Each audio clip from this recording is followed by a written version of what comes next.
Dans un instant, les poulets de Loué, désormais au menu de la plus grande chaîne de restauration rapide. Des ailes de volaille Label Rouge vont être vendues dans 1400 restaurants en France. En Seine-Maritime, on traque les chats errants à Lillebonne.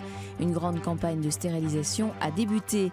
Mais tout d'abord, en Charente-Maritime, les coiffeurs de La Rochelle et de Rochefort se font des cheveux blancs en cause de arrêtés préfectoraux datant des années 60, interdisent au salon d'ouvrir les dimanches. Problème, cette année, les veilles de Noël et du 1er de l'an tombent ce jour-là.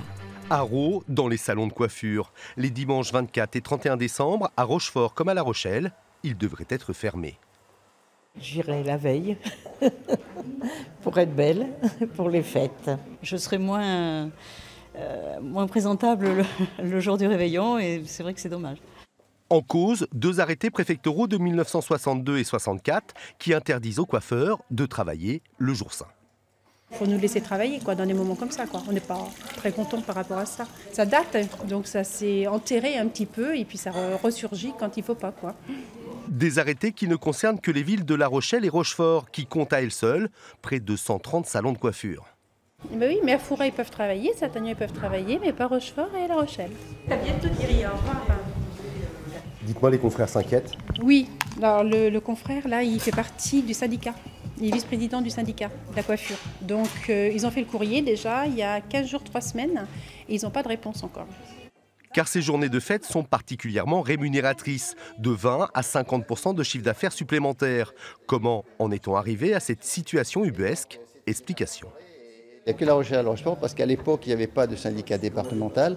Et c'est l'association des coiffeurs de Rochefort et de La Rochelle qui ont demander ce décret avec les syndicats ouvriers.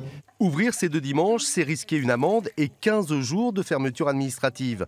La demande de dérogation aurait dû être faite avant le 15 novembre 2016. Le souci, c'est que quand c'est fait 3 semaines avant, c'est trop tard.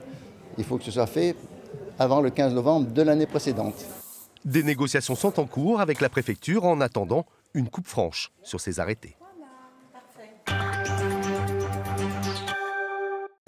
Cette opération séduction des fermiers de Loué dans la Sarthe.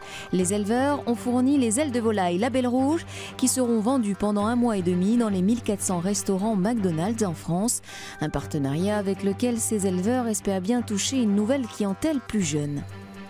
Dès 9 h du matin, ces poulets d'élevage retrouvent la liberté. Sur son exploitation, Franck Daudré en produit 12 000 tous les ans.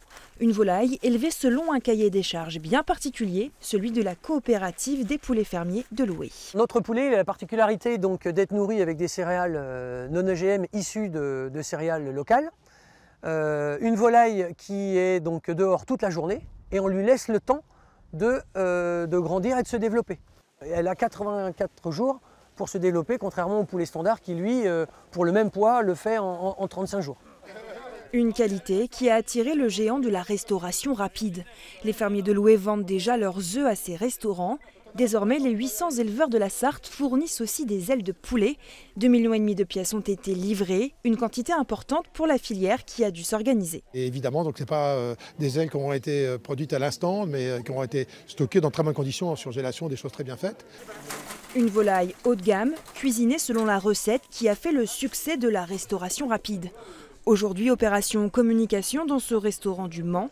L'enseigne compte bien capitaliser sur l'image de marque de ses poulets fermiers. On parle de ces signes de qualité qui sont régionaux.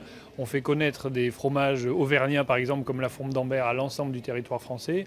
On fait connaître la viande charolaise à l'ensemble du territoire français. Et on fait aussi connaître les wings de poulets fermiers Label Rouge à l'ensemble du territoire français. L'opération permet surtout d'attirer un autre type de clientèle, moins habituée à pousser les portes des fast-foods. En Seine-Maritime, la ville de Lillebonne est confrontée à la prolifération des chats errants, une population que la municipalité a décidé de réguler en lançant une nouvelle campagne de stérilisation. Chaque jour, une véritable organisation se met en place pour capturer ces matous et minettes.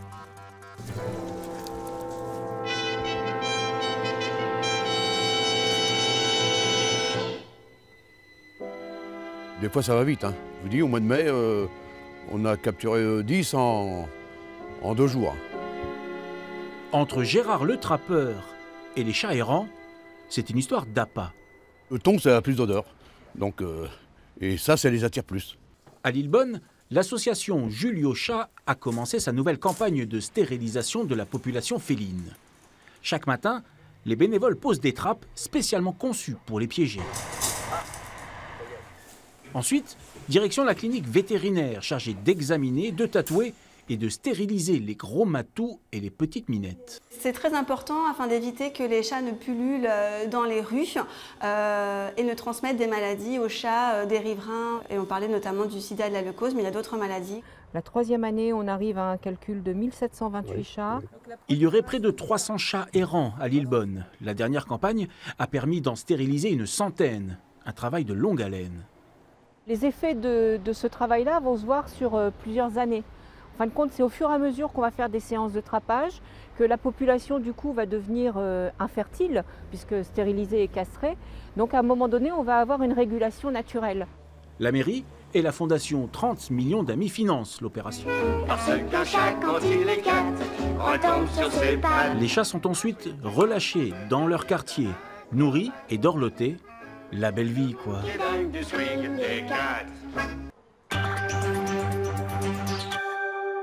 Pendant près de 15 ans, le musée Bonnat à Bayonne, dans les Pyrénées-Atlantiques, a pu s'enorgueillir de compter dans ses collections plus d'une vingtaine d'œuvres d'artistes majeurs du 19e et 20e siècle.